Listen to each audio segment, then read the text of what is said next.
A 26-year-old woman stepped out of a car on a quiet mountain road in Ireland. She kissed her boyfriend. She turned around, and she was never seen again. No passport, no money, no witnesses, only silence. July 2nd, 1978. In Ireland's Kerry region, about 9 kilometers from the town of Kenmare, a narrow rural road stretched through the countryside. Green valleys, mountains covered with purple flowers, and a light breeze made the morning feel peaceful. But that calm would not last.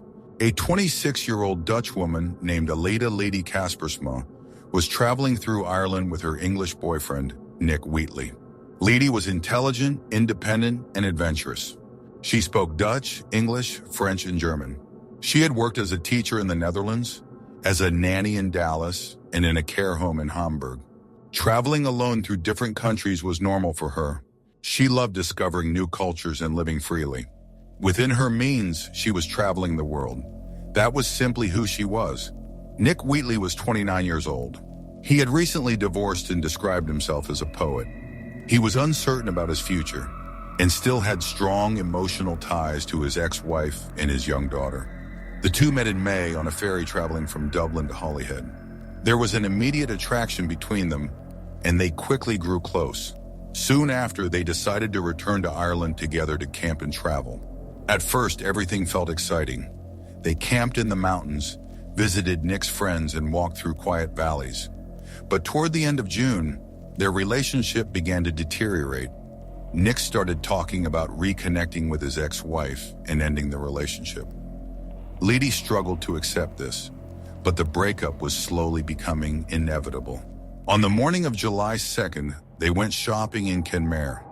Lady stopped at a cafe. Cafe staff later said she appeared uneasy, as if something was weighing heavily on her mind. The couple spoke politely to each other, but emotionally there was distance between them. That emotional distance was visible from the outside. As they drove along a winding mountain road, Lady suddenly asked Nick to stop the car. They were about 1 kilometer away from where they were staying. Nick pulled over. Lady looked at him, kissed him, and without saying a word, stepped out of the car and began walking back in the direction they had come from. Their relationship had already been strained because of Nick's thoughts about his ex-wife. Lady had almost no money with her. She had no passport and only a few personal belongings. Nick later said that he thought she simply needed time to calm down, and that was why he did not follow her. Lady was never seen again. The road was dangerous, but it was frequently used by both locals and tourists. Despite this, no one ever came forward to say they had seen Lady after that moment. Her clothes, personal belongings, bank account, and passport were all left untouched. Shortly after the incident, Nick went to Dublin and worked temporary jobs. 23 days later, he returned to Kenmare, and only then reported Lady as missing.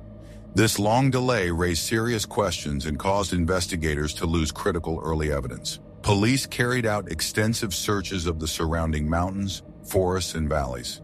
Helicopters, ground teams, local residents, and tourists all took part in the search, but no trace of Lady was ever found. People usually cannot disappear without leaving something behind, but Lady seemed to have vanished into thin air. Some believed she may have encountered a stranger. At the time, hitchhiking was common, and it was possible that she got into a car. After all, she did not have much money with her. However, there was no evidence to support this, only theories. Nick's statements became less clear over time and were sometimes contradictory. Another detail that deepened the mystery was this. The Opel Record estate car they had been using later disappeared. It may have been sold or destroyed without Lady's knowledge or consent. Was this truly strange? Was Nick trying to erase memories or evidence?